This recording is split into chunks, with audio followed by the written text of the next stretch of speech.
Hey there! Welcome to Brainal Backstories, a video series in which we obviously get into the backstories of some video game characters. And on today's menu, we have one of the Shadowloo bosses. We have the Raging Bull himself, Balrog. And hopefully we can get you ready for his release in the upcoming Street Fighter V update. So just like always, Brainal would be honored if you join us in today's episode of Brainal Backstories. Hailing from America, Balrog was born into a poor family and had to grow up on the streets of the ghetto. And I suppose with his circumstances, he got into a lot of street fights as a kid and learned to fight very viciously, fueled by nothing but rage. But even with all the rage, there was only one thing that Balrog really cared about, and that's money. And if you couple his love for money and his love for rage fighting, at least back in the 90s, that really only equated to one thing, and that was professional boxing. And to Balrog, that was his true calling.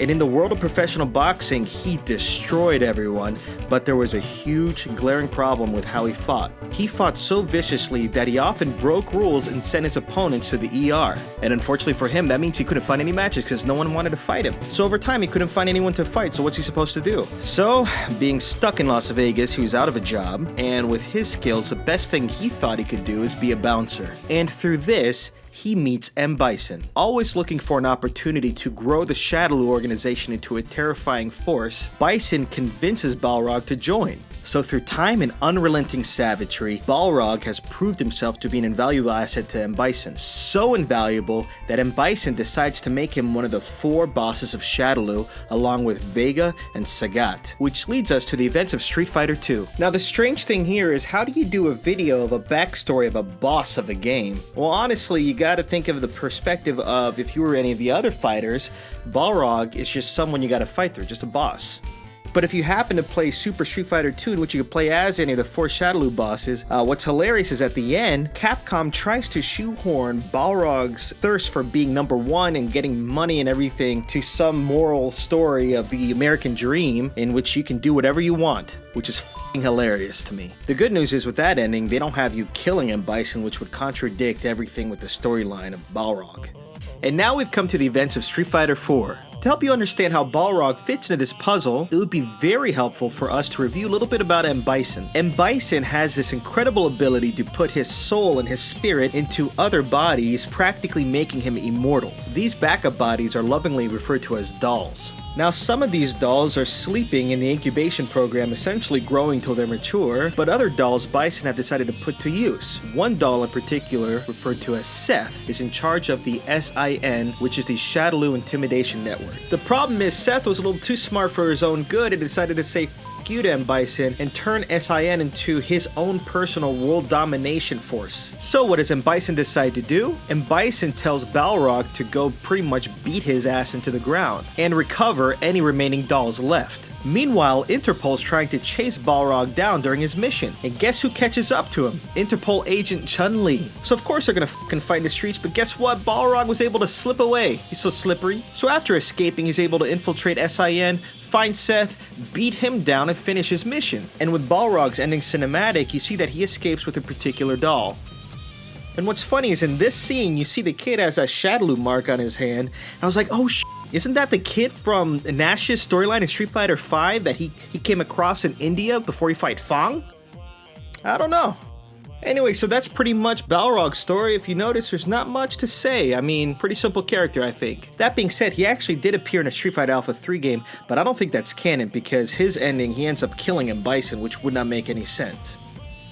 And that pretty much wraps it up for this episode of Brainal Backstories.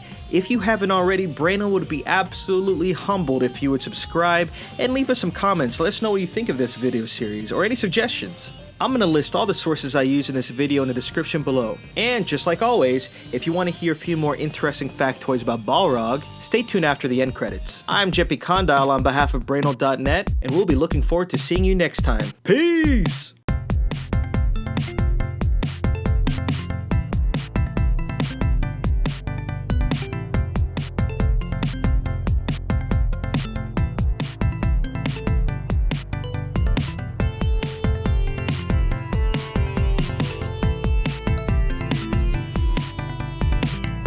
Fact number 1.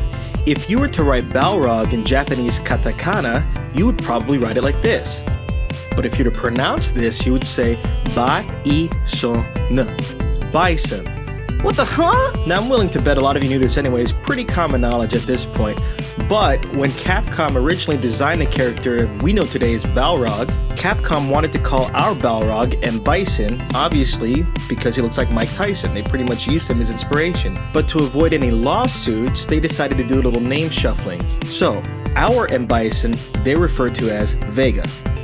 Our Vega, they refer to as Balrog.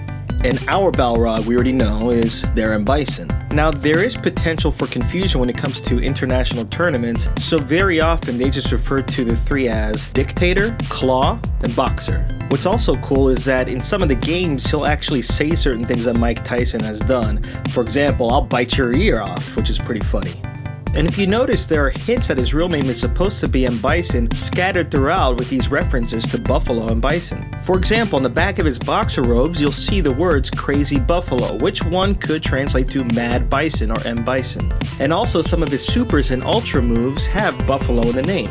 Fact number 2. Up into Street Fighter V, all of Balrog's moves have just involved punches, including his kick buttons. This makes sense because he's a boxer. Boxers don't kick. Fact number 3. Balrog actually does make a quick cameo in Street Fighter V in a couple of places. One, his face is seen in a statue as one of the 4 Shadowloo bosses in the stage, Lair of the 4 Kings. And 2, he does appear in the epilogue of M. Bison's story mode. Fact number 4, according to the Street Fighter World Warrior Encyclopedia, Balrog's birthday is September 4th, his likes are women and bourbon, his dislikes are fish, effort, and math, and his special abilities is gambling. Anyway, that's it for the factoids section. I hope you guys enjoyed this. Later!